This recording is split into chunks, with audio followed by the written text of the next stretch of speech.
I'm Josh, and I'm a student at Bath University, and I've decided that Bath is probably my favourite place in the world for the sole reason that it's the only place you can wander around dressed as a Victorian gentleman and no one cares, no one minds, because it's where they film period dramas like Lark Rise to Canford and Downton Abbey. These being a completely alien concept to me, because where I'm from, a period drama is what happens just before you find out your girlfriend's pregnant. Which is a scary occasion, as I discovered a few months ago when my now ex-girlfriend told me she was pregnant for a joke. Hilarious. You carry on giggling away and getting broody over babies and their little soy nappies, but I'm standing here having actually just pissed myself.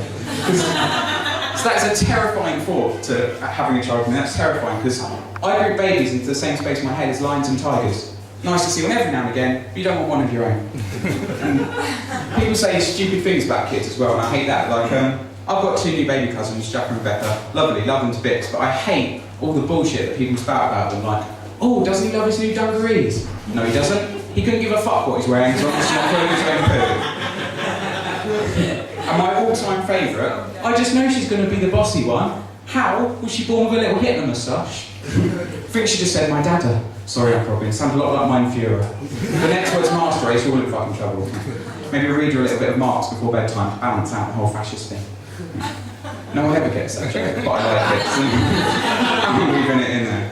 So, yeah, I've got a new year of uni starting soon. There's a lot of things you have to do to prepare for a new term. Like, I had to go out and buy a new bag to carry all my books in. Seemed a pretty simple task. Went to the shop, picked one I liked, took it to the counter. Shop assistant didn't leap over the counter and try and lick my eyeballs, which is incidentally what happens if you go to Lidl at the wrong time of day. Some of the staff in there are so unevolved, they're practically reptilian. But anyway, yeah, so I'm buying this bag, it's going pretty well. Take it to the desk, hand over my money, having a lovely chat with the woman behind the counter. And we're getting on pretty well until she says, would you like a bag? Well, yes. The last 5 minutes of our mutual existence have been about me wanting a bag and me giving you money in exchange for it. No. Would you like a bag to put the bag in? No. That'd be stupid. You completely miss the point of a bag. You put other things in there, like CDs, books, small bust of Dale Winton, whatever takes you fancy. But not other bags, because otherwise you end up with layer upon layer upon layer bags till you've got a massive canvas onion, which is of no use to anyone. I explained this to her at great length, and safe to say I'm not allowed in River Island anymore. which was pretty annoying, but not as annoying as my experience in Marks and Spencer, where I was buying a suitcase, about this high, about this wide, and off a guy called Adrian Technology. That was his unlikely name on his name badge. I like that. And I'm buying this bag for Adrian. Just as I hand over my money, see his lips start to move, I think, don't you dare offer me a fucking bag. This case has got wheels, bitch, and I intend to use them. Adrian persists, and not only does Adrian offer me a bag, Adrian offers me this. Which I find completely unfathomable. Thank you.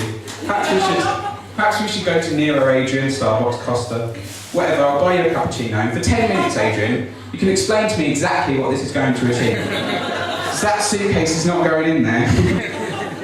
Adrian didn't even try. Perhaps that would have been mildly entertaining. No. Adrian just ties it round the handle of my suitcase like some bizarre modern-day version of a lady's favour. Like Marks and Spencer is my courtly lover or something. Like it doesn't matter how lonely I am in my life, because as long as anywhere I am, Marks and Spencer is with me. As if they're saying, it's not just you in the existential void anymore, Josh. It's you, the existential void, and a packet of Percy fucking pigs. Yeah. You might have noticed that it's the stupid little things in life that get to me. Like, on the way to Stansted Airport, there's a sign that points, remember, to a secret nuclear bunker. Now, did nobody in the construction process of that sign stop to think that maybe printing the phrase secret nuclear bunker on a sign in the shape of a massive fucking arrow made the word secret somewhat redundant? No. No, they didn't, because it's there at the side of the road, taunting me with its idiocy. No. I bought 2 Belgian chocolate puddings from Tesco that claimed to have a hidden chocolate centre. Well, I wonder where the fuck that is. Spoon in, it's in the middle. I've discovered it. I've discovered it, I'm a chocolate Columbus. There's a sign, no, there's not a sign, I've done that one already. I found a survey on the internet that This was so frustratingly idiotic, it actually made me genuinely a little bit angry. This survey said that the thing that British people think that it is most painful to tread on is Lego. Lego? What about a landmine? I'm sure there's not some poor bastard lying in a ditch somewhere, watching his lower torso fly into the next village in a fiery comet of blood and shrapnel going, oh, at least it wasn't Lego. That's really fucking painful. There's no such man. Anyway, all the things I've been talking about so far have been fairly innocuous things that are... You quite finished. I've got stuff to do. I've got places to be. I haven't got time for all this laughing. Anyway, yeah, so all these things I've talked about so far have been fairly innocuous things, like that are stupid, that don't really affect us. But there are things in life that are stupidly run that are pretty serious. Like, did you know that Britain is the 4th largest exporter of guns in the world, yet we have virtually no clothes industry? Don't you think that sends out a bit of a worrying message about our country to the rest of the world, that we can make a functioning cluster bomb but not our own jumpers? Guidance system for a nuclear warhead? Easy. Knitting? Completely beyond us. Doesn't make any sense to me. There's no knitting in England anymore, apart from in Shreddies factories where it's used as a quaint but seemingly impractical way to mass manufacture breakfast cereals. Yeah.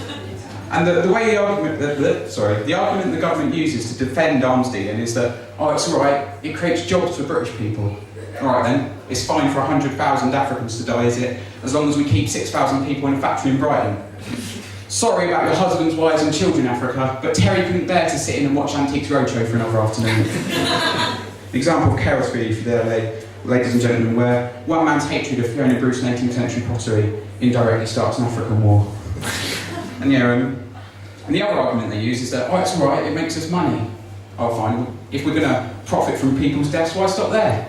Why don't we stride out onto the smoking battlefield with a blender and some herbs, and we'll grind them all up into McNuggets and sell them to KFC, because fuck it, they're dead, we're hungry, Colonel Sanders will Southern fry anything.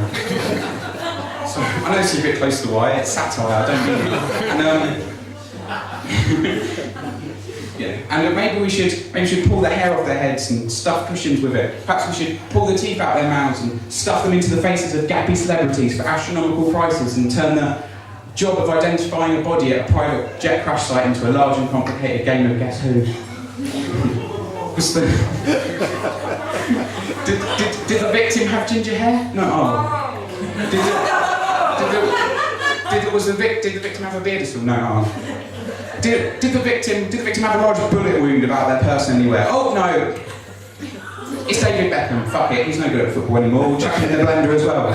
We'll market him as some sort of Beckham and Egg McMuffin, and we can sell him to desperate working class fathers to feed to their sons in the hope that some residue of footballing talent is left in his processed remains, and then they can pour all their hopes and dreams into that child in the hope that he'll become a professional footballer, only for those hopes to be dashed when he becomes another couch potato, watching Antiques Roadshow at 3 in the afternoon.